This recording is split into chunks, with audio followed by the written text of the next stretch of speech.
Imagine a world plunged into darkness, where a corrupt force threatens to consume everything, and you, a prisoner on the brink of execution, are the last spark of hope. This is how Path of Exile 2 begins, an adventure that not only redefines what an action RPG can be, but raises the bar with intense combat, captivating storytelling, and customization freedom that challenges the imagination.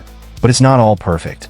Between thrilling battles and deep systems, challenges lurk that will test your wit and patience. Stick around until the end, because here we'll uncover whether this game truly deserves to be called the king of ARPGs. Now that it's in early access across all platforms, what's the verdict? Simply put, Path of Exile 2 stands as the best action RPG available today. Its campaign masterfully blends elements of dark fantasy and MOBA-style mechanics, delivering a story that oscillates between despair and moments of awe-inspiring adventure. The environments are stunning, featuring familiar settings like cursed forests and vast deserts, but with unique twists. Combat is fluid, offering unprecedented customization and freedom rivaled only by its predecessor. Some design choices and pesky bugs hold it back from perfection, but for fans, this is the beginning of a fascinating obsession. Set 100 years after the first game, Path of Exile 2 plunges Wraeclast back into darkness. After the Count of Ogum uncovers the seed of corruption, a malevolent force spreads across the land, birthing the beast. Your story begins as a condemned prisoner, facing one of the most creatively grim class selection screens in gaming.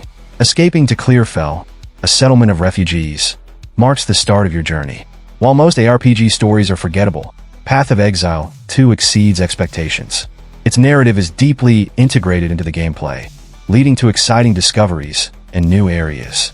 Act 1 sets the stage with a linear yet logical progression, supported by strong voice acting and well-defined characters. Act 2 breaks the mold as you join the Ardura caravan, opening up exploration choices. Act 3 strikes a balance between structured progression and optional challenges, offering some of the story's most memorable characters and moments. Zones retain the procedural randomness of the original game, ensuring a fresh experience every time.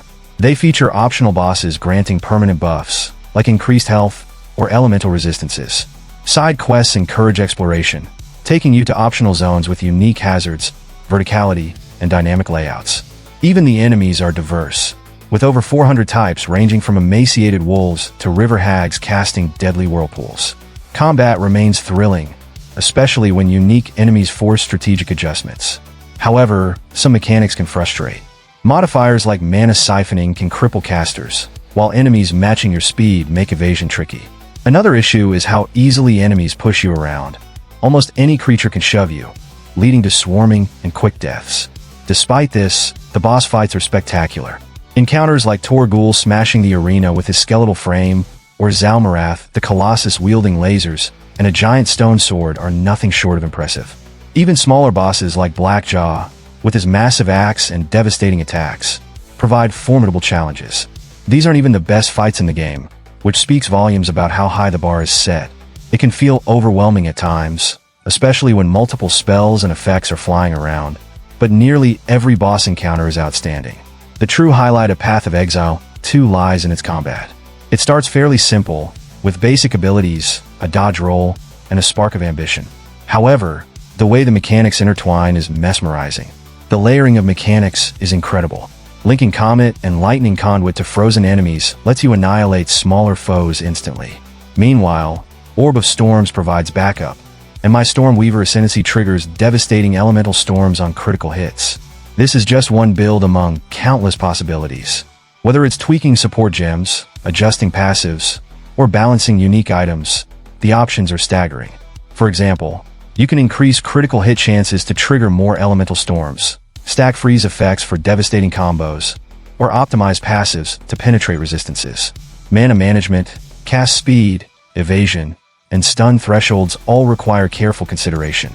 The game's complexity ramps up naturally, making it accessible for newcomers while offering depth for veterans.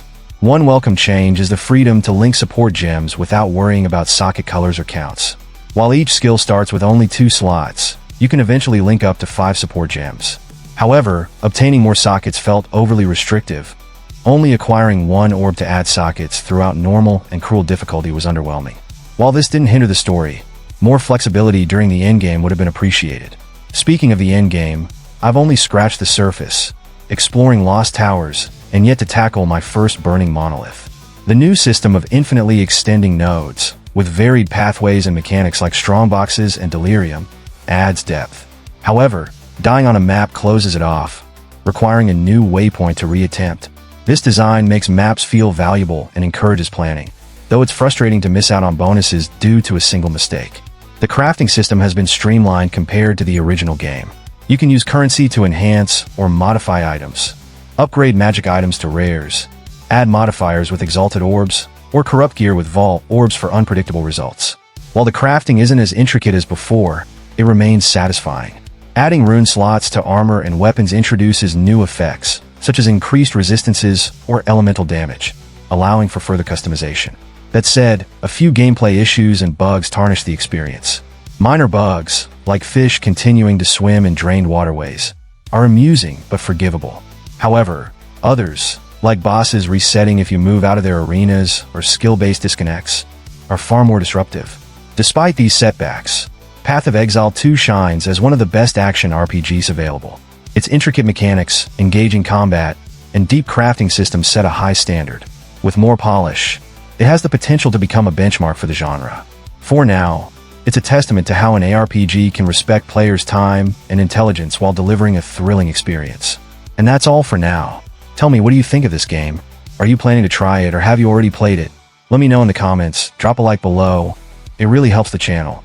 Don't forget to subscribe and turn on notifications since we upload videos almost every day.